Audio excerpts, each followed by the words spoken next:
Here with Washington State coach Jane LaRiviere. Coach, your team is back in action this week. You head down to Henderson, Nevada, second time this season at Lake Las Vegas. You're going to compete in the Pac-12 Invitational.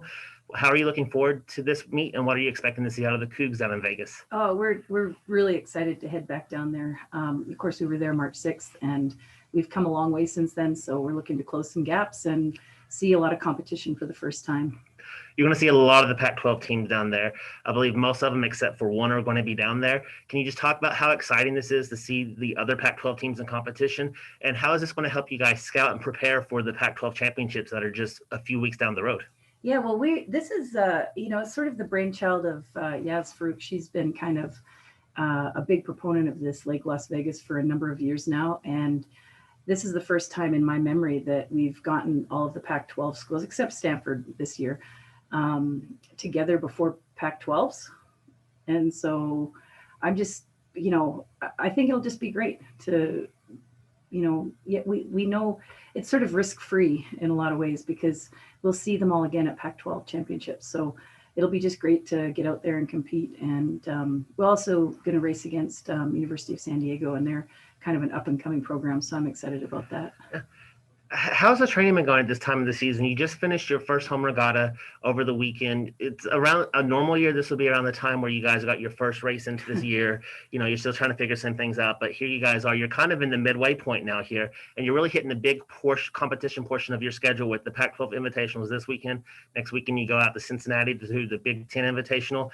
Big races against some top 20 programs as well, too. So how's the training been? Do you step it up and kind of identify a little bit more, be a little bit more precise in what you're doing? Or how's that been as you guys prepare for that? Well, actually, we're still figuring things out to a certain extent, but we feel pretty good that we're getting closer and closer. And, the Snake River has been absolutely gorgeous the last week. And, all the training that we've wanted to get done, we've gotten done. A lot of selection, a few disappointed kids not being able to make the trip, but I think that they'll stay hungry and have a good couple of weeks of training, and then we'll see if they've improved to slot into some of the NCAA lineups. And talking about the Snake River, you're coming off your first home regatta. Talk a little bit about it post-race, but coming out of it after having a couple of days to think of and reflect on it, how did you think the regatta went, both for your team and just how great was it to see some Coug fans out there to just kind of race kind of root on the racers? Yeah, it was a great day. I mean, in all of my time here, there's been very few days better in terms of weather.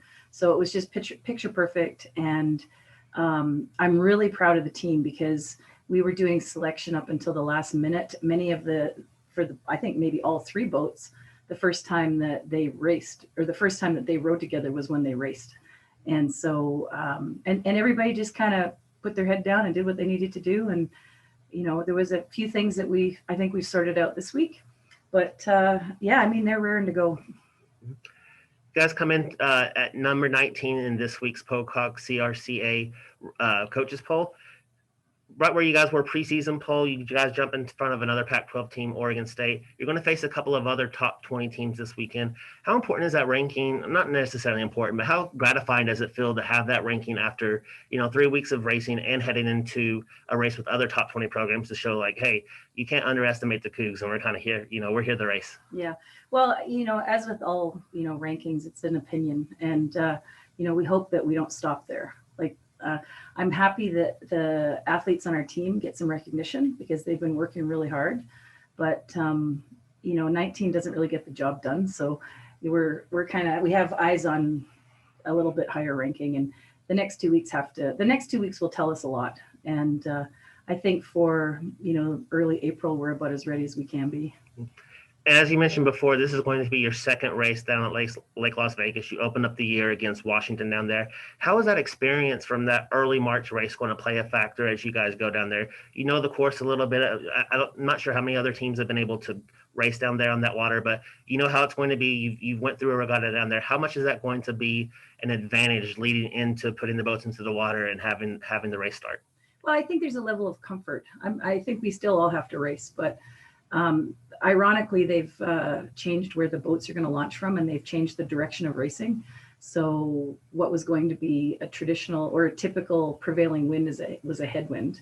It's actually going to be a tailwind. So we thought a little bit about that because, sometimes in the middle of practice, the wind completely changes and we get to row in all sorts of conditions. So, we'll just handle whatever gets thrown at us. And, we just always hope to just improve a little bit on the last time out. And so it's just one step at a time on the way to Pac-12s and then hopefully NCAAs. Well, best of luck. We hope you hit it big in Las Vegas this weekend and go Cougs. Thanks, Chris.